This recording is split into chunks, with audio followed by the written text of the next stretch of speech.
Voici donc Municipal votre débat présenté par 2014.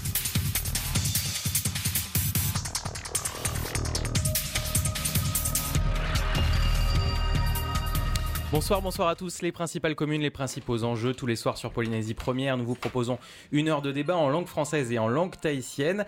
Après Paea et Tairapu Est, ce soir nous allons parler de la commune de Fa'a, la commune la plus peuplée de Polynésie, avec près de 30 000 habitants, dont un peu plus de 18 000 personnes appelées aux urnes le 23 mars prochain.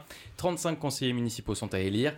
Oscar Temaru est le Tavana de Fa'a depuis 1983. Ça fait donc bientôt 31 ans. Et la même question revient à chaque élection. Les indépendantistes peuvent-ils être battus dans leur fief? Oscar Temaru, le maire sortant, n'est pas parmi nous ce soir, mais nous attendons d'une minute à l'autre Moetei Brotherson pour le Tavini Wiraatira, qui est un de ses colistiers. Et nous accueillons dans ce studio tout d'abord Isabelle Sachet. Bonsoir. Bonsoir. Vous avez été désignée pour mener la liste du Tawera Wiraatira. C'est la première fois que vous conduisez, il me semble, une campagne au municipal. Vous êtes représentante à l'Assemblée. À côté de vous, Teura Tarahu. Bonsoir. Bonsoir. Vous êtes à la tête, vous, d'une liste soutenue par Atia Polynetia. Et vous êtes également donc élu à l'Assemblée dans le groupe ATP. Puis Teiva Manutei, bonsoir. Bonsoir. Vous êtes le leader de Polynetia Ora. Et vous vous présentez également donc pour cette campagne municipale à Fa'a. Alors, à Fa'a, selon l'ISPF, le taux de chômage s'élève à 40% chez les moins de 30 ans. 60% des foyers sont en grande précarité. L'équipe municipale qui est en place a mis en avant l'éducation. Mais aujourd'hui, d'après ce que vous voyez, est-ce que ça porte ses fruits? Théoura, vous qui êtes au conseil municipal actuellement. Oui, merci tout d'abord de nous recevoir ce soir. Et puis, je salue mes amis colistiers, qui courent aussi, candidats. Oui, en fait, je ne suis plus dans le conseil municipal puisque j'ai démissionné en mois de mars 2013. Par honnêteté et dignité. C'était pour aussi respecter l'électorat de 2008 puisque j'étais sur la liste du Tavini Wiraatira. Bon, en termes de l'éducation, au niveau de l'éducation des écoles privées, je pourrais dire qu'il y a plus de 70% quand même de réussite. Pourquoi? Parce que les écoles privées mettent les moyens. Et par rapport aux autres écoles publiques, le problème qu'on peut rencontrer au niveau de l'éducation, ce que je peux relever personnellement, c'est que les écoles publiques manquent de climatisation. Donc, ce qui serait bien... Mais est-ce qu'en tout cas, c'est pour une commune qui connaît des difficultés sociales, est-ce que vous pensez que c'est la bonne solution d'accès sur l'éducation? L'éducation, oui, normalement, oui, ça devrait être un des phares, une des priorités, effectivement, pour mettre en avant l'éducation de nos enfants. Mais je pense qu'aujourd'hui, moi, personnellement, je ne pense pas que l'éducation devrait être une priorité pour une commune, puisque nous connaissons la qualité de vie des habitants de la commune de Fa'a qui vivent dans la précarité. Donc, je pense qu'il faudrait plus axer sur la qualité de vie. C'est-à-dire, par exemple? D'abord parce qu'on rencontre aujourd'hui que la population de Fa'a vivent, surtout la population qui vivent du côté littoral, dans cette zone littorale, vivent dans des conditions très très précaires, notamment dans le logement. Et dernièrement, ensuite, c'est la saison de pluie, il y a eu des inondations, vous le savez tous, nous le savons tous, voilà. Isabelle Sachet, vous vous présentez pour le Tawera. Dans ce que j'ai pu lire dans la presse, dans vos premières réunions, vous avez axé beaucoup votre campagne sur l'emploi. Et vous avez notamment parlé des CAE. Est-ce que c'est, votre priorité pour la municipalité, c'est-à-dire l'emploi des administrés de Fa'a? Je voudrais rebondir sur la question précédente concernant l'éducation. Par rapport à notre programme, nous disons qu'à Fa'a, tout est priorité. Donc, les 3 axes prioritaires que nous avons choisis sont priorités, y compris l'éducation qui prend un pôle important de notre programme. En ce qui concerne l'emploi, évidemment que ça va être l'une de nos batailles les plus importantes parce que si nous ne résolvons pas le souci de l'emploi qu'ont de nombreuses familles, toutes les autres actions que nous voulons mettre en place ne réussiront pas. Donc, nous allons, dans notre programme, nous prévoyons de vraiment booster booster le développement économique à FAA par des actions très nombreuses que nous allons mettre en place si Est-ce que ça peut passer par les CAE, les contrats d'accès à l'emploi qui sont proposés par le gouvernement et par Manuel Tali, qui est la ministre de la Santé, qui je crois est sur votre liste? Oui, c'est clair qu'actuellement, la mesure du CAE permet à certaines personnes de trouver, je ne dirais pas un emploi, une possibilité de formation pour, au bout du compte, pouvoir demander un emploi définitif. Mais pour nous, si vous voulez, même si nous disons que nous allons nous reposer sur ce que le gouvernement actuel prévoit, nous voulons nous créer de l'emploi sur la commune. Nous voulons générer de l'emploi sur la commune. Par la construction d'un marché municipal, par la construction d'un quai pour les pêcheurs, d'une marina pour les plaisanciers, par la construction également d'un centre culturel auquel nous tenons beaucoup. Bref, par l'ouverture de notre commune au tourisme. Donc cela veut dire aussi que nous devons intervenir sur l'environnement, sur la protection de l'environnement et également un pôle éducatif très important parce que je dis tous les soirs que nous n'y arriverons pas tout seuls. Donc nous allons faire appel à une politique participative et on va demander aux administrés de participer avec nous. Qui donnent leur avis. Qu'ils donnent leur avis, mais qu'ils fassent aussi avec nous. Donc, je dirais, ensemble, nous travaillerons, ensemble, nous réussirons. Je suis pour le travail d'équipe. J'ai travaillé toute ma vie avec le travail d'équipe. Et on réussit mieux en équipe. Avant de donner la parole à Moutei Brotherson qui nous a rejoint, je vais me tourner vers vous, Teiva Manoutei. Vous êtes quelqu'un qui avait beaucoup travaillé dans le domaine du social. Quand je rappelais ces chiffres qui sont donc ceux de 40% de la population de moins de 30 ans qui est au chômage, j'imagine que ça vous touche. Quelles sont vos priorités, vous, pour la municipalité de FAA? Je crois que pour revenir à votre première question, l'éducation, c'est prioritaire et c'est important. Mais ce n'est pas le problème de FAA. Ça serait d'ailleurs insultant d'en faire un problème, parce que les élèves vont à l'école, les parents font des efforts pour financer les études. J'ai pas dit que c'était un problème, mais qu'en tout cas, c'était dans la municipalité, vous voulez mettre en avant. Pour financer les études de leurs enfants, quel que soit le niveau scolaire, et parfois même au-delà de la Polynésie. Donc, à ce niveau-là, le problème n'est pas là. Le problème vient après. C'est-à-dire qu'une fois que les têtes sont pleines, que les jeunes ont leur diplôme, quel est le retour sur l'investissement de ces parents qui se sont sacrifiés des années pour financer les études et décrocher comme ils pouvaient les diplômes nécessaires? Eh bien, au lendemain de cela, quand ils reviennent, pour ceux qui reviennent, car on a tellement déçu ceux qui sont partis, c'est le chômage qui pointe.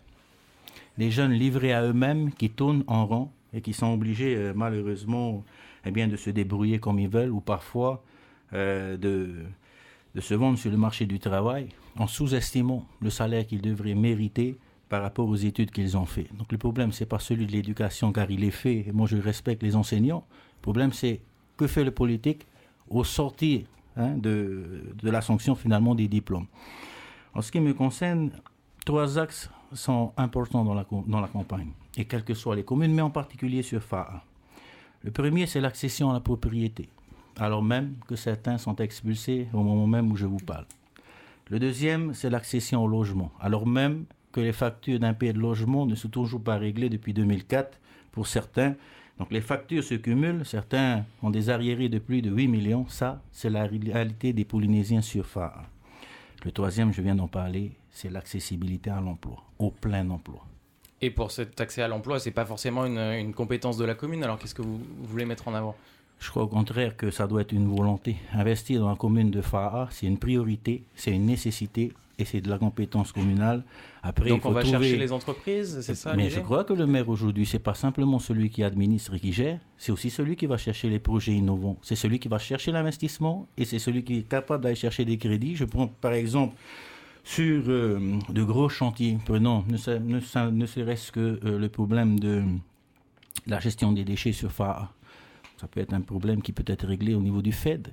Donc le financement, encore que faut-il que l'équipe véritablement soit volontaire. Bien sûr qu'il ne faut plus attendre les dotations. Il faut aller les chercher aujourd'hui, il faut chercher l'investisseur et il faut parfois dire, bien voilà, Voilà les projets qu'on souhaite mettre en place. On ne pourra pas les supporter seuls. Voilà le partenariat qu'on souhaite créer avec les investisseurs, avec l'État, qui est un partenaire incontournable dans notre vision des choses, et avec le pays. Motei Broderson, bonsoir. Yorana. Vous nous avez rejoint. On avait débuté donc en parlant, quand j'ai regardé un petit peu, la municipalité met en avant le travail qu'elle a mené sur l'éducation à FAA. Est-ce que vous pensez que c'est la principale axe qu'il faudra aussi défendre pour un futur mandat si vous êtes de nouveau aux affaires à FAA? Je pense que l'éducation, c'est primordial. Aucun de nous ici ne dit que l'éducation n'est pas important. Ensuite, il faut, je crois, dans le cadre de ces élections, se garder de tout mélanger. Vous l'avez rappelé, il y a certaines compétences qui sont de l'ordre du pays, d'autres qui sont de l'ordre de la commune, d'autres enfin de l'ordre de l'État. Il faut pas tout mélanger. Je crois que Edouard Fritsch l'a rappelé lui-même, candidat à Pirel, quand on lui a posé la question en disant l'emploi, c'est pas une compétence de la commune. Maintenant, ça ne veut pas dire que la commune ne doit pas susciter les créations d'emplois et ne doit pas favoriser les conditions de création d'emplois. Juste pour replacer le débat, il me semble qu'on est ici à RFO, siège magnifique, on est à FAA. Tout à fait. Et donc, c'est pas par hasard que ce siège s'est construit ici. C'est bien la volonté de la mairie, la volonté du maire et les discussions qu'il a eues avec donc, les dirigeants de RFO de l'époque qui ont présider au choix de ce lieu, de cette commune, pour établir ce siège. Donc c'est ça, susciter les créations d'emplois, susciter l'activité économique. Aujourd'hui, FAA, c'est 4560 patentés ou entreprises. Donc on ne vient pas nous dire que la commune, que le maire, que l'équipe en place ne fait pas ce travail. Ce travail, il est fait. Parce que quand on pense à FAA, on pense aussi au siège de DT, on pense bien sûr, évidemment à l'aéroport, même si c'est un autre dossier. Donc, mais d'un côté, on voit ces sièges, mais de l'autre côté, on voit aussi qu'il y a une grande précarité dans cette commune. Alors, comment vous l'expliquez ? Ça, c'est un problème, je pense, au niveau du pays. Il se trouve que FAA, il faut se replacer également dans le contexte historique. La population de FAA, c'est pour une grande partie des gens qui ont été amenés ici, des îles, au moment de la construction de l'aéroport, pour la mise en place du CEP. Ce sont des populations déracinées pour certains. Et c'est également une commune qui a été longuement oubliée des pouvoirs publics du fait de, on va dire, l'appartenance politique de son maire. Mais ça a changé ça depuis 10 ans. Ça a changé et certainement que les conditions de vie à FAA ont également changé, oui. Théora Tarahou, je me retourne à nouveau vers vous. Quand on parle de FAA, on pense également, ça va être le prochain sujet, à la décharge de Saint-Hilaire, à la gestion des déchets. Ça, c'est une compétence communale. Alors vous, qu'est-ce que vous envisagez pour cette gestion des déchets ? Alors qu'aujourd'hui, donc, tout part au dépotoir de Saint-Hilaire. D'abord, le dépotoir de Saint-Hilaire appartient à la grande famille May. Il y a un problème de foncier. Donc, il s'appelle le dépotoir de Moumouveil. Et puis, c'est un problème qui date depuis plusieurs années. Depuis longtemps, oui. Voilà, donc nous sommes en 2014 et rien n'est encore fait. Donc, nous, ce que nous pensons faire, justement, c'est de faire un tri sélectif, tout simplement. Qui n'existe pas aujourd'hui. Qui n'existe toujours pas, qui a été envisagé, il me semble, en janvier 2012, mais qui n'est toujours pas mis en place.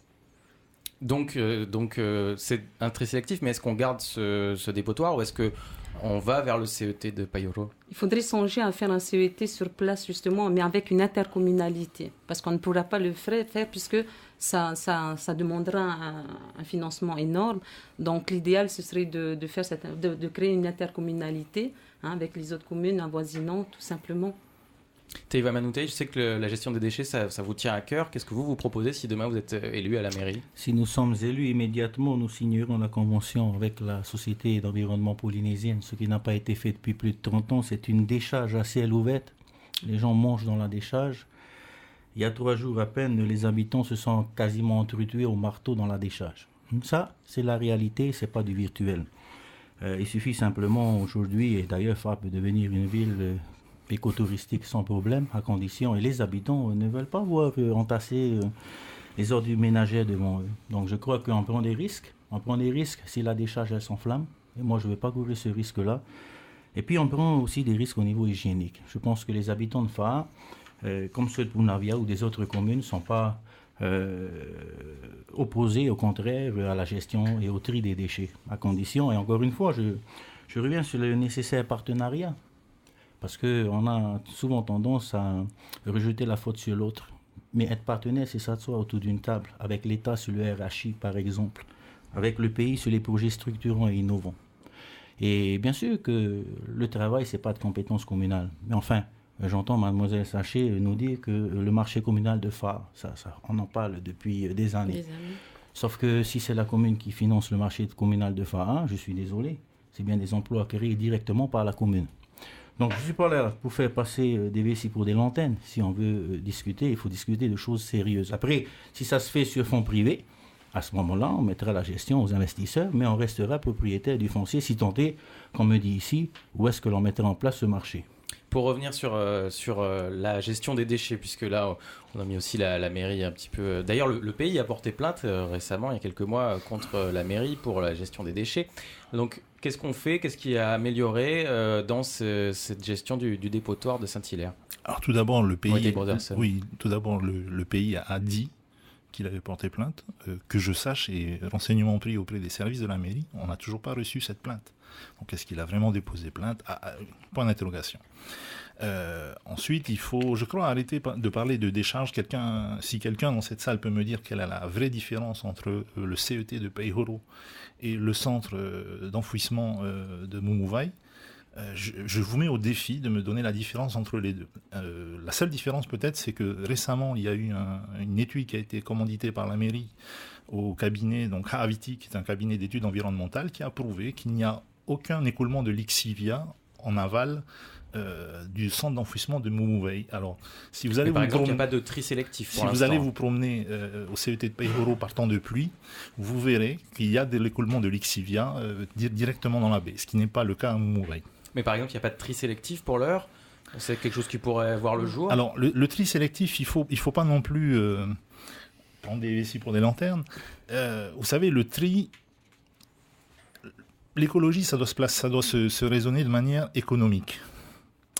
Je m'explique. Aujourd'hui, c'est bien beau de trier, mais est-ce que vous connaissez le coût carbone du tri sélectif aujourd'hui? Est-ce que vous le connaissez? Non, mais si vous le connaissiez, vous auriez peur. C'est pour parce que ce sont des bateaux qui partent. Oui, mais justement, voilà. Ce sont des déchets qui sont triés, mais qui sont ensuite amenés au CET à grands frais, au centre de tri à grands frais, et qui doivent partir vers l'étranger. Donc on paye de l'essence pour emmener ces déchets à l'extérieur. Coût carbone, mais négatif au possible. Si on fait un tri, ça veut dire qu'on a la capacité de recycler localement. Sinon, c'est pas la peine, c'est de la poudre aux yeux, c'est du pipeau. D'ailleurs, récemment, il y a des ingénieurs japonais qui sont venus pour proposer une façon de recycler le plastique. Là, on est dans du tri sélectif qui vaut la peine d'être mis en place, puisque c'est une solution qui est mise en place localement. On n'envoie pas les déchets à l'extérieur à grands frais. Isabelle Sachet, sur cette question de la gestion des déchets, vous, qu'est-ce que vous envisagez pour la commune? Alors, de toute manière, même si nous voulions décider de conserver la décharge de Mumuvai, on ne pourrait pas le faire, comme l'a dit Teura Tarahu. La famille Mei a déposé une plainte et le dossier est actuellement en instruction chez le procureur. Et donc, on sait très bien qu'il y a un code de l'environnement qui est passé lorsque notre Tavana était président. Et toutes les communes ont été invitées à gérer leurs déchets, mieux que ce que l'on faisait autrefois. Donc, toutes les communes pratiquement ont adhéré à ce qu'on a appelé le SMO. D'abord à Enviropol et toutes ces sociétés qui travaillent dans la gestion des déchets. Mais maintenant, nous, on va se retrouver déjà, on a une épée de Damoclès au-dessus de la tête, parce que c'est certain, on va devoir payer certainement un certain montant aux familles qui réclament leurs terres. Donc nous pensons que déjà pour l'environnement, il est temps de fermer ce dépotoir. De plus, les habitants, les riverains se plaignent de ces odeurs nauséabondes qui émanent de ce dépotoir. Et donc, pour nous, il n'y a pas 36 000 solutions. C'est où on adhère à l'actuel SMO, parce que vraiment, c'est vrai que mettre en place un CET, combien ça va coûter? Un CET pour la commune de Fa'a, est-ce intéressant? Donc, en effet, il faut faire fonctionner l'intercommunalité. Mais nous allons aller plus loin. Et je vais revenir sur l'éducation. Quand j'entends dire qu'on n'a pas grand-chose à faire au niveau de l'éducation parce que tout est fait, là, je ne suis pas d'accord. Je vais plutôt parler alors, je vais donner le mot éducatif. Éducation, alors comme on est sur les déchets, sur le tri, voilà, par exemple? Justement, alors le tri, je sais que la commune a prévu de le faire. Je sais aussi que la commune a acheté des poubelles destinées au tri sélectif. Mais là où on peut aller plus loin, c'est de diminuer le montant des factures que la commune devra payer. Alors, comment faire? Eh bien, tout simplement, il faut réduire le volume des déchets que l'on va devoir transporter aux différents CET que l'on nous propose. Il y a un privé qui vient de se proposer sur Hitia, réduire la quantité, le volume de déchets. Et comment on peut faire ça? Eh bien, c'est tout simplement en passant par l'éducatif, en formant la population, en allant l'informer. Et nous voulons mettre en place une équipe de relais de proximité pour aller apprendre à la population comment on peut faire pour diminuer le volume des déchets. Rien que les végétaux. On peut les broyer, on peut les mettre dans un composteur. On peut donc les utiliser pour le potager bio que nous voulons vulgariser sur la commune. Les papiers, les boîtes de conserve, on n'a qu'à manger bio, on n'a qu'à acheter au marché. Ça va faire moins de boîtes de conserve dans les poubelles. Et puis ainsi de suite. Le papier, il faut utiliser recto verso avant de le jeter. On peut brûler chez soi. Et finalement, arriver simplement à envoyer au CET les déchets ultimes. D'accord, oui. Voilà. Et pour rester un peu sur l'environnement, mais sur un autre sujet, vous parliez tout à l'heure, Théoula Tarahou, des problèmes d'écoulement d'eau et d'inondation. Qu'est-ce que vous proposez, justement, parce qu'on a vu lors des dernières fortes pluies qu'il y avait beaucoup de quartiers qui avaient les pieds dans l'eau. Vous avez des solutions à proposer ?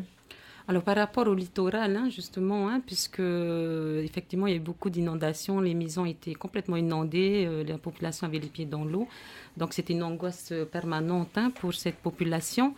En fait, c'était bon. Moi, je vis près de du côté littoral.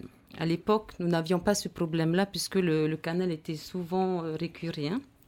Et donc, je me semble que depuis que l'EGIS est mis en place, la DT, il y a beaucoup moins que le chenal est beaucoup moins nettoyé. Ça circule moins bien. Ça circule beaucoup moins.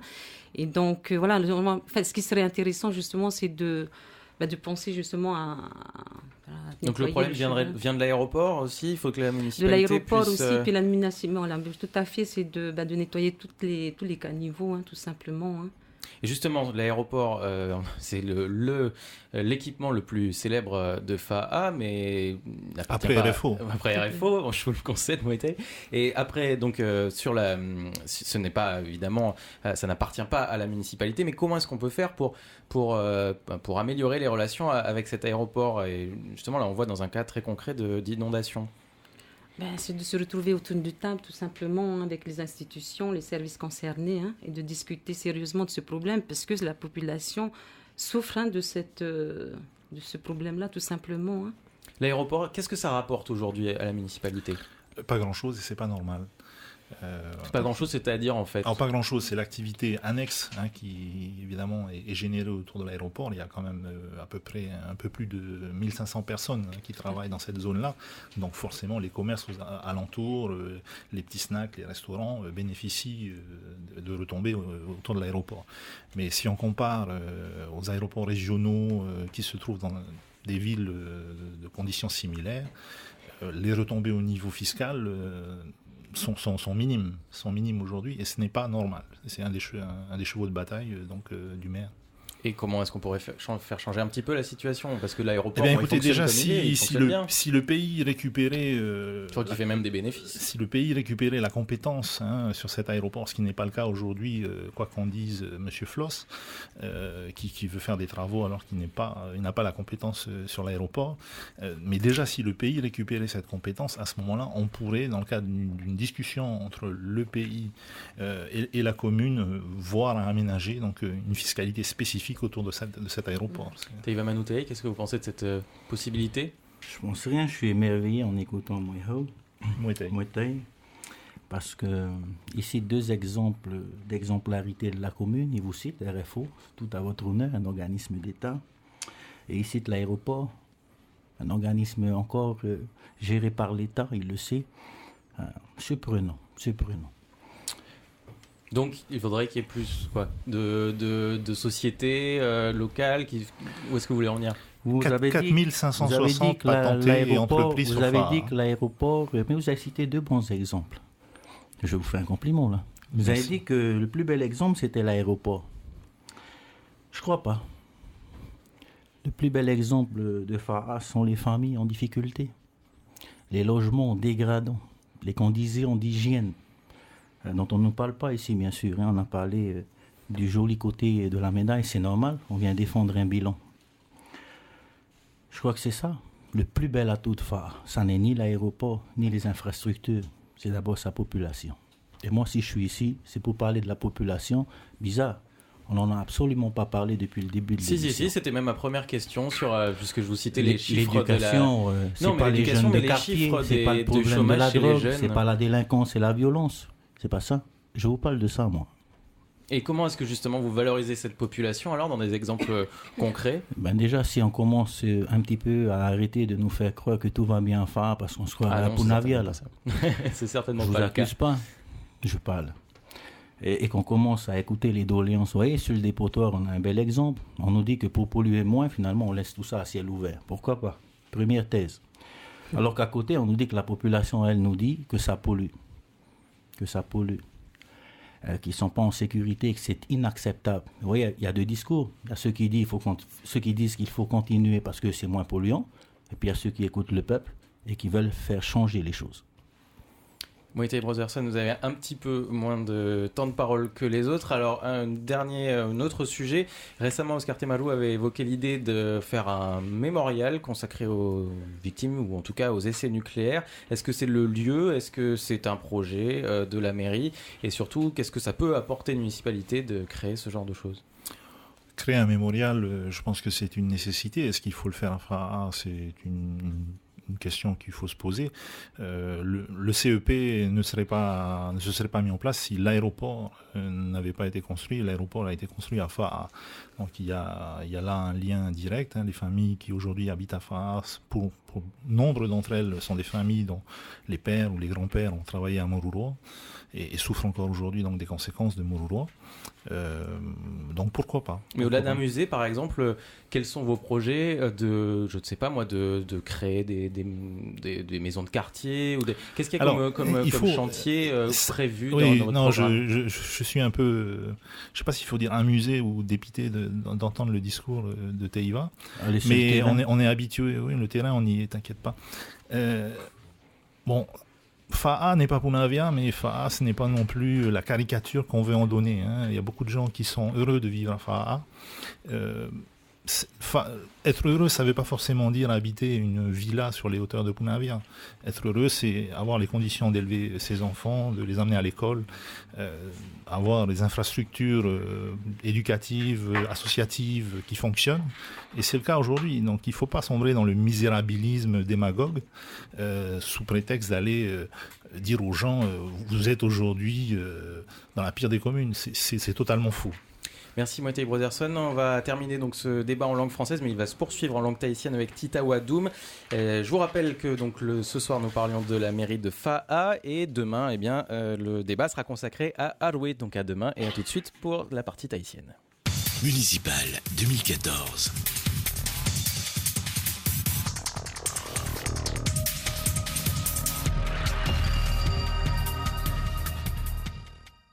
Première.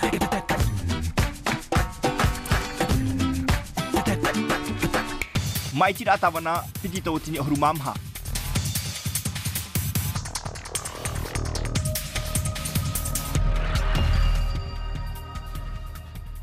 Yorana auto te whari tamatou ti taur ai roto I te prau o te horo atawana e tupu I te piti horu matoru no mati I muri nei te mau tapura I horo I wha atatatou e whari te hei mahamanini te tapura te tawana Oscar Temaru na muarua te ahia I Muay Thai Brotherson Yorana.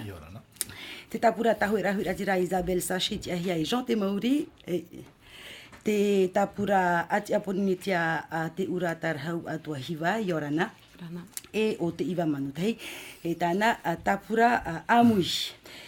Wira amata mua ia oe muitei Wilson. E hati tumu Oscar te maru i ure te mei i roto pui atatou i te ihora nei. Me ohi o ia pahono te i e wira ta oe. Wahina aro te tawana o whaa, o riro ona e tawana no whaa toru ohuru matehiti te e nei, e whaatataro e toru ohuru matehiti, e wahina aro ona e whaite, te veira te maumero api i roto i te i e pupu.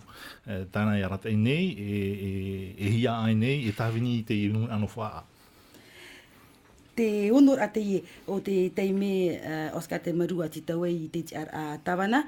Wha a te eure ataroa i porinetia frani nei e whatatai te toru horu tau atini reir ata. Pēmiria te tapura fauwha a te whare eure. Ono horuing e chanere o te mo utua whare i wha a e utua whare whiwhi ora a whiwhi e hata te eure no te hameitei i tora tō ora. E tate oire te imirai e te mora ia aforo te ora a o te i nuna e ora nei whaa ia vai mao whaa ia tupu mei te paru no te hapira e te motamari e mo whea api anei te rā te whaa. Te iwa manutei te patotora to o e po ai te o e aforo roara i te ie pahonora. Rana tātou i tō tātou wharerei ai tui te here te rofo te atua, i ara hei te rofo. Mana wau toru ahauru mo teiti te ienei te mau i api o te ipari te imhana. Te ti ei no ar i a whaahotu, i a hawhuf ahi e te parau no te ora a utua whare. E rato i rei whaa te whanai ahuru ei. Toru ahauru mo teiti muni ho, te vai no ara ei tō rātou vai ai. Eni e te mau whiwhi e te vewe mau. E vai nei rutu i te eire. En heo parau e piti au e tēnei mātou i te tere noar ai te mau aroa. Tō mātou i te ai te vewe au te ata. Vewe parau no te heipa. Te ere nei te ui api te parau no te heipa. Vewe te parau no te orar a o te ata. Eni e te mau whare me arheia. E ia ia tata i hia. Vewe e te parau no te hipa, te ere nei. Vewe e te parau no te whenua, e iha i rato o te tiawaru nei. Nen hewa parau e toru ahauru matahiti tō rato i ar a tia ai o te tata. E rato i te rā eire. No te hā, no te poritita. E wata tātou e teime wopari a te rā mautamari. Wa toru ahauru matahiti tō rātou tō te heipu e a wamaha ahauru.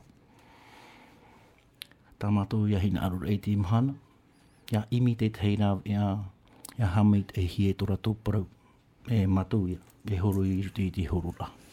Te ura tarhau, te turu nei oe te ie man o, aita te ure e tau turu rei nei i te hui atirei whaa. Ia rāna na muaroa. Na muaroa in aru pāhono tua ia oe te taua. E te horo nei ona ia te tapura te whanatou aia. Te turuhia te pupu a te aporinetia. E tōnen he parau e te whare eure, te apora eure i tauturu, te mo utua whare. No te mea mo pārheit o roto te apora eure no wha ane, o whirurit o mātou rātou. No te prope no te hamai te irāte, nun anu wha a. Trāra. Nā roto ta mātou te rera, nā roto mua aroa. Trahoa pārheit au i te roto te apora arhei.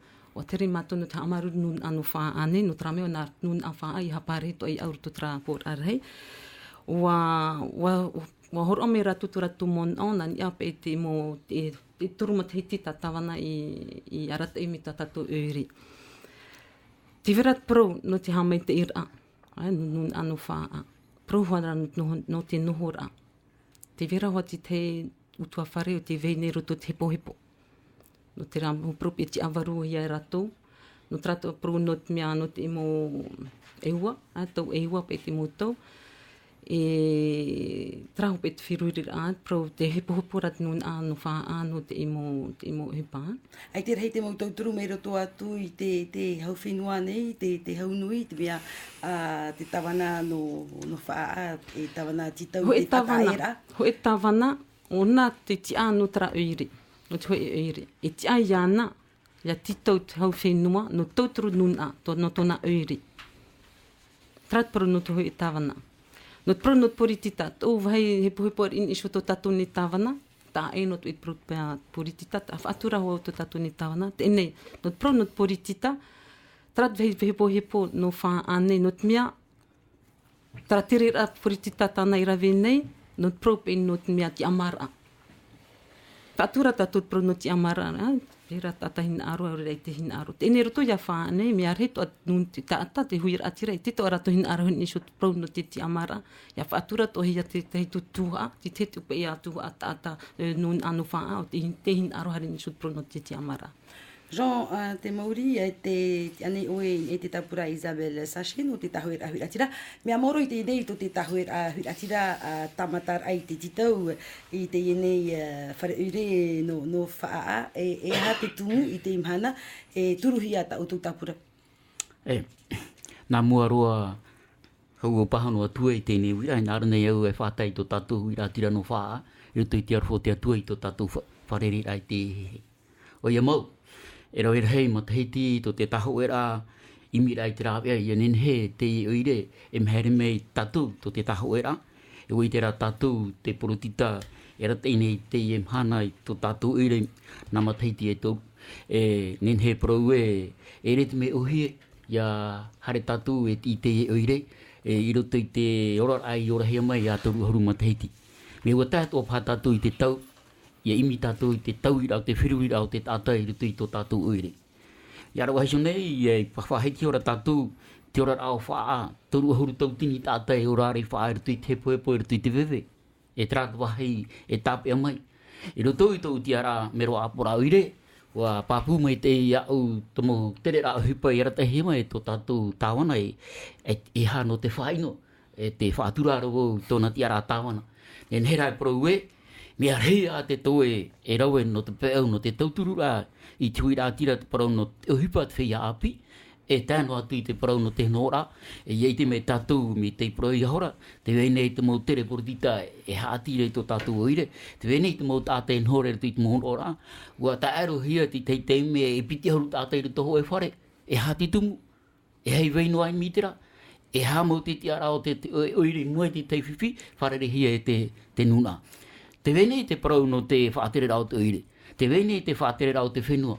Noria, mātou mi te mea, e he mātou e roai tātou te oire, waine ne mātou e te roi amu i te hupa, e tō tātou, e tā tātou whaatere. Te rā te teitu mutu a tātou i whiwhiroa. I roto i nā matahiti e unu i raterehia e tātou, e a te tapura fuwha o te whaatahia e te uri no whaa, ano te tauturu i te mo utua wharina bai ore. I roto i te tapura hipa te fuwha i whanauhia no te tauturu i te huiratira, te wenei te tapura fuwha whakata tini e te whaito e pāmiria.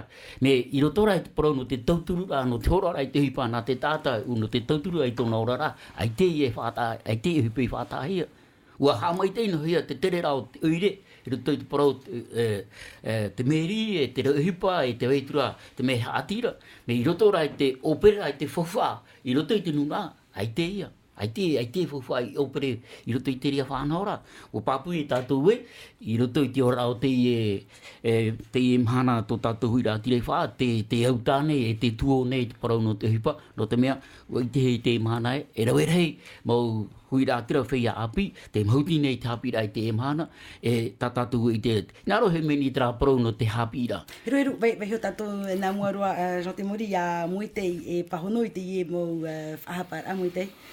E whahapara e nā nuna e hawa, me nā atoru ahuru matahiti tōna tāwana rā, e tumu ia, ere?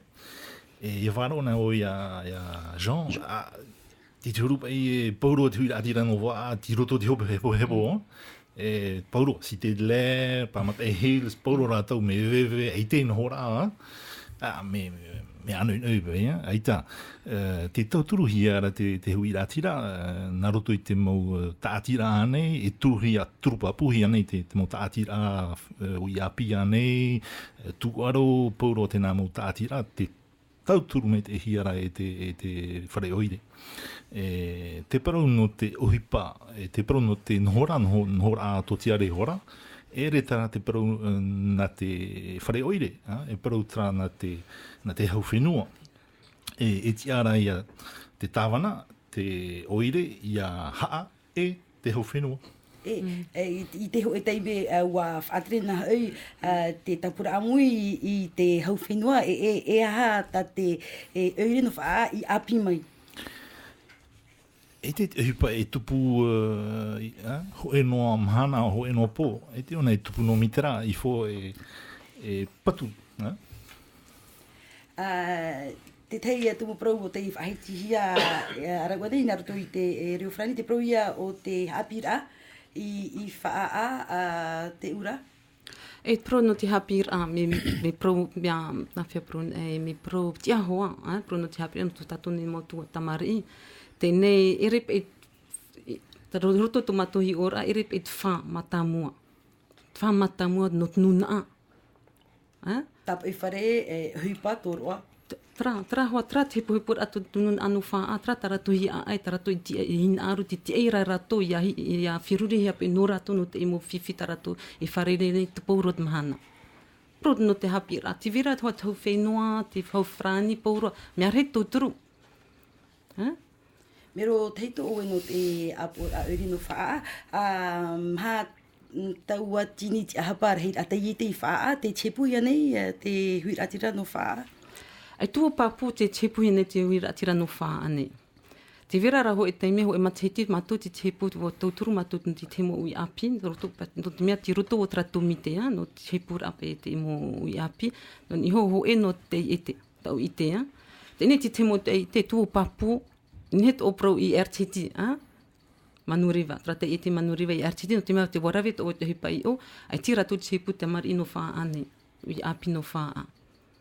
Trato o te hape, tawana, ho e tawana, e tia i ana, ia hutin me te mo ona, mo te ete, no amau to ratu te ete, roto ia whaa ane, e ia titau tara mo ona, ia chepu te mo ui api, no whaa.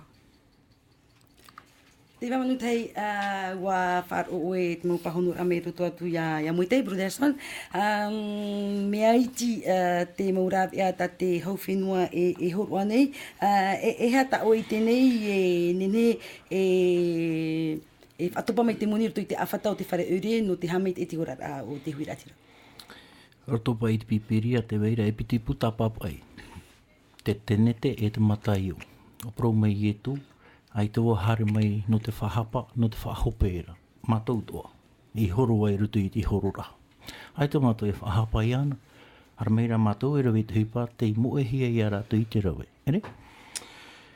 Toru aharu matheiti te e nei to te tawana praunoar ai tōna huir atira e. Ai ta oia i whahotu i te mau mea atoa. E rutu i tāna oire no te mea. Ai tā te whatere a hau whenua i te rara tau i horo ai te mau moiha. Te hapera, oe. Trara, tau i wharo. Trara, ua parhei ratou. Ua parhei ratou wariro o ia, e preti teni whatere i tō tātou nei whenua. Ia rato e te taime poto, e piti i matahiti. Waroa i ana e te mau whatere hau atoa. Ere? E ha, o ia.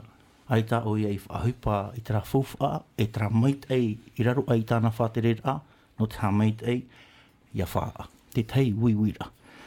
E no rira, ai te o e o ahau i rutu i te rā mō perera. No te mea tera, parau tā tātou i wharo i tera mō moteiti.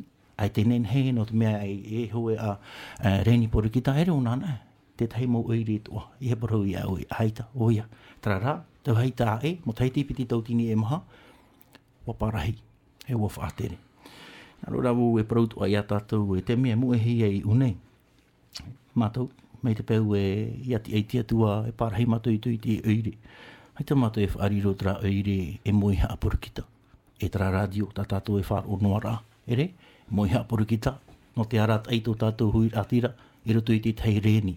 Parau mau, te amar ato te tata, no te wheruri i tōna parau.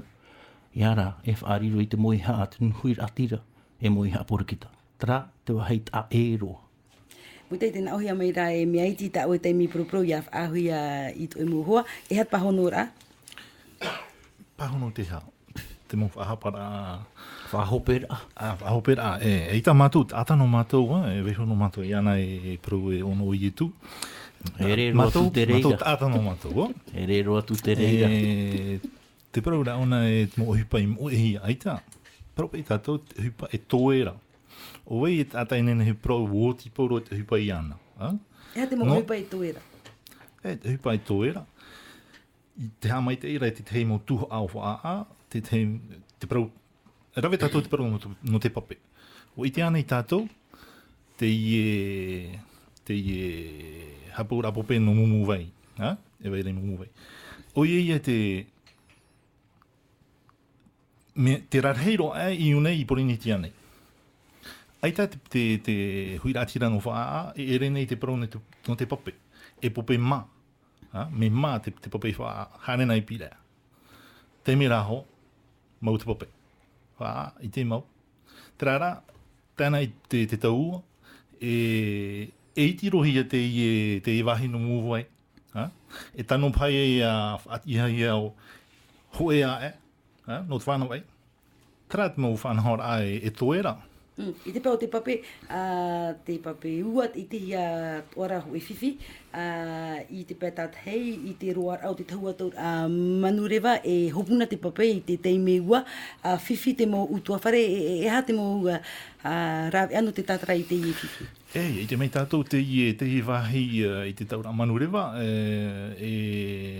ahepohi a te Aegis, nāna ai hare tāma, te nā mo wahi. E te rato e rawera tratuhua, o vai e te haere e te mohi a, e tauturu tinuna, o vai. Whare oire hoa ia? Te rawe hiara te tāma hiara te nei wahi? O iane. O vai te haere tāma te namo wahi tra tupura te I uarahei. Te whare oire? Monoto oe, Jean te Maurini, ei te I prau o te whiwhiua I whaani. Maruru te rau ira. Promo tui to te e taua ta tatu I te hone e mi arhei te whiwhi I te to tatu ira tira. Ai te pai tātei ana. Pro tatu e te mo hui rātira to I roto I o wharere to ara to I te whiwhi. E to rato mo utua whare I tomuhi e te paupe ha te tumu.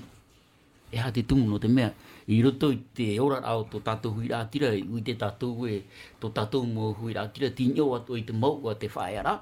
E te te mo peu taratu e rau e ne wharu e ne, e hare mei o nei tate, I tate o nei haaputu e reira tatu I te e mun hora tatu e praure te e hora nei e tomuhia I te pope, no te mea, te weine te whanhora, ai te I roi papu mei te hia, I roto I to tatu huira trai a wira mana atu proi tatu te prau no te hapira I te whia pāri e te tamari, I roto I te rā whanhora.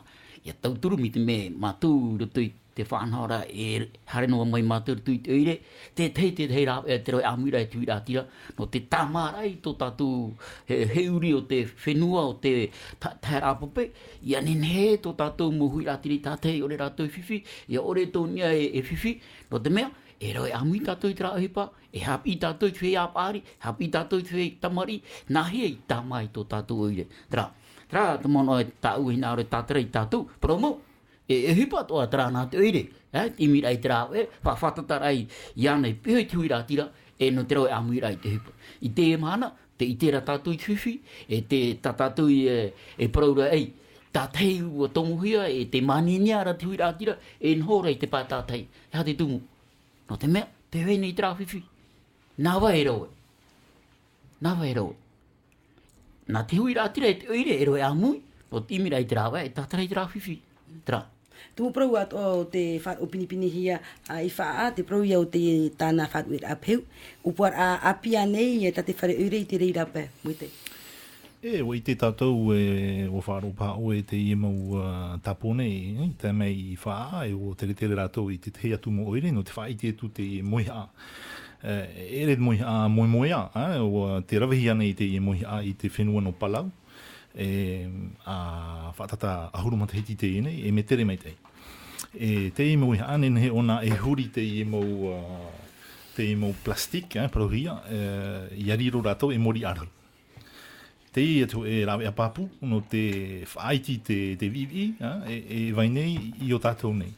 I hatu ara tātou e hape, no te mea te pronohi ara e a te i e paru e ra peu, e hatu. E tatona e tā era arahei e te i se o te no paihoro, oia, te vera tu e tā era, me mā e ona i paihoro.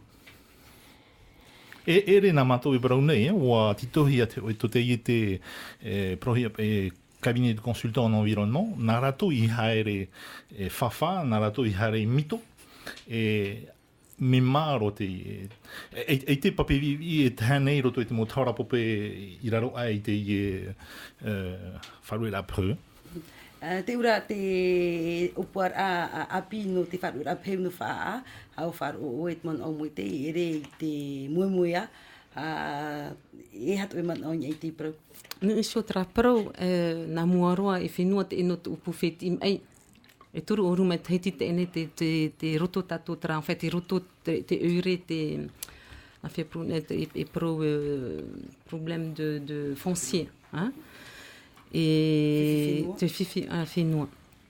E no pro no CET, hani tato whahari tato ne mo peu i CET pe e horo, e muni, e titau hia tuir atira ia o whau rei ahau atua to rato trape e whiwhi matahiti.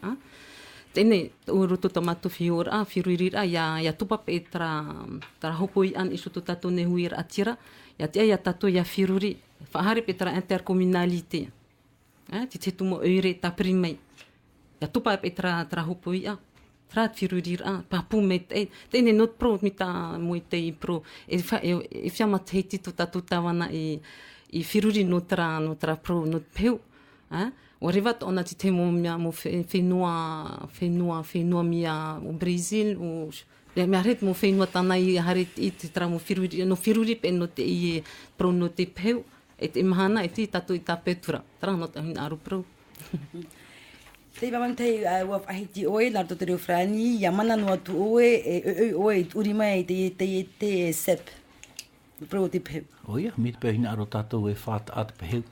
Mahere nei o i te mō praprau ta moe tei. Mere, uzaki brion i tā rātou whatere hau. No tā rā pēau. Te ria pa i tei mea, te rātou wheruri nā whea ki tātai. Te ere atu whāreira, te ere tā rātou whanhona. Here? Uria, ia mato i honei mea te ahoa. No te whaatura ai tuir atira. No te mea tina aru tōra tā tuir atira. Ia hei hia te peheu, ia whātaa hia te peheu. Wanu u te tau moe tau ma, moe tai ma. Wanu u te tau. E no te hea pai, o whaana te ere hia tera mai tei. Here? Urira, me te pēti niho tātou i te parau o te whaaturara. Atu ia. Te mea mei te eira tau i tāpe a mai. Nā rutu i te reo wharani, nā o mei o ia e trawahe, me mei te eina. Nā rutu te reo te heti, nā o mei, te weira te hipa e toe. Maruru mei te ei. Maruru. Wa whaiti a te mau whiwhi e wharehi ane e tō whaa. Ho e wir a mo te e ha te mau opuar a rarhei. E whiruri hia i te inei tapura api i a manano tōtō. E whaea pātātou te amoemoea te huiratira tēnā parau, tēnā tao o puara ararhei. Oe tātou wharau. E rawe pātātou te hupa e te nuna, te hupa e roai a tātou i rawe, e here tātou wharau. E rawe rā tātou te hupa e te nuna, hare whawha, hare wharerei, e ha te hupa e nene he tata e ha te hupa e nene he tauturu i auto. Hau mei au ni o te tārimara tā oe e te sep. Tā tātou? Ea, tā oe. No te mea te sep. O ore ona, SMO tēnei. Ai te sep ahau. E promoru. E ia tārima oe SMO. O i te ane oe tā ohuru. Tā te ohuru. Te whaito auta. Tā oe i tuinia i te tua o te huiratira no whaa. No te parau, no te peu. Karai tā oe haa mai tei rai te huiratira no whaa. Maruru mai tei. Tēnā ohi ara e tau hanere miruri te toi roto i te awhata te whare eure i te hope ea bat hei tipiti tau tini ahoru mātoru. Wa whaat a ehia te ie muni toi? I te mei oi te mau oire e tia au mai e hia, e toe mei hoe te moni I te hope a Matahiti, e rawehia te moni prohip e report a nouveau, no te Matahiti e hare mai nei. Te parau papu, te oire ngo whaa, ai taro atu, roto te roa rao te i toru ohuru Matahiti, ai taro atu ona I ahapahia, ai taro atu ona I ahapehia, ai te parau no te tiaur ai tona whauwha. Rawehei te mau oire rarahei, rawe no tātou ia poropora, o tuia sous tutelle, papara sous tutelle, pauro te namo oire sous tutelle. Wha ai taro atu ona I tuia sous tutelle a toru ohuru Matahiti te ene. E hata tau pahonor a? Tau pahonor a, mai prometei ro te rā, ai te pe tau tatu I retiro tu tutel mi tau prutura moi tei. Trara hani pe tramoni ne pe whaahare he tu penoro tu tatu nun a. Horo ape totru tu tatu nun a, te roto ra tu hepo te mhana. Mea urot prutura no te uire, mea uro, o whaahare he te mo na whia paron ai, mo opuara o ti meitei, na te uri whaahari tra. Tene, nen e pronot nun a. Teren ai oero tut moa roa mea retu a tata I promet hutu e huir atira I prome e ia fifi matou no tra mea pe auhua no te hipa. Mita I vai prutura aru era. Fifi to anot nuhor a. E ti ai a tato, pārhe no tu tato a, nero tu tra uiri, tu tato ne uiri, a firuri no mahuta mai fifi not nun a. Trat prom nin he prot e mhana. Te iwa manutei, ai te ture I whahapa noa e ho e teime, te ti aura a whau a te whare uri no wha promou te reira, tēnā one o te ura e mea meit e a tauturu hei atua te huira atira, e hata e pahono rai te reira pe. Pahono o nā mua e a muitei, parau no te peheu, o whau tuir atira, e a maere oi. I te mhana te ofautu ara I Saint-Hilaire, e te tauto mō pare o peheu e hui tā rātou peheu. Tā mō tu wāti pope, te weira te tei te ofau. Tuha mai te parau me te peheu e hameit e hi e te orara o te tata, e ofau I hoa, mā o Haiti, nā te uire pei imi te teira wea e tua tapapa I tona parau e ia whaatu e a te parau no te mait e o te orara o te tata, e te ofau raeta, ke tata no wha tuiratira no wha e maruru ore no te ofau, o ia tano ra, ia tano te tawini ai ana, e te mait ei, tāna e nenhe e whanhontoa, te teihi ora. Parau no te moni e weineri tuit uire. Trāhoa tā rātou parau, ia rei te moni, ai ti whahapahi, ai te mai o te o Jean nei. O Jean, te tata trāt atere e te whare moni, te uire e re te whare moni. E titi ahia ia tawana ia haputu te moni. Ia whaahotu ra. Nā rato I tana moni, te mau hotu rau e vai nei, parau na ka mate te ane, parau anei, no te mau hameit eira te tata I tra hipa e tra tuhoa, tra, te tiar amana e vai nei rutu I te uire. Parau no te papei nau anei, e autitu e wo I rira. Te parau mei te e taiti, warawa e rua te uire wha a te pape. E tra roa bonfin, o mo tio anei, e te vai atua, vale de cochon. Ai te pape, e te weira te teimo warua ai te uira. Maruru, te iwa. Jo te muri, te tei manoin e te tia aur a whauwha, te whaurino wha.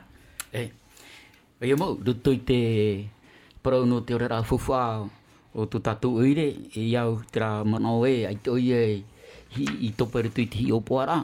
E nene parau e tia aur a mai tei, I te irohia mai te uire, te wahai whiwhira.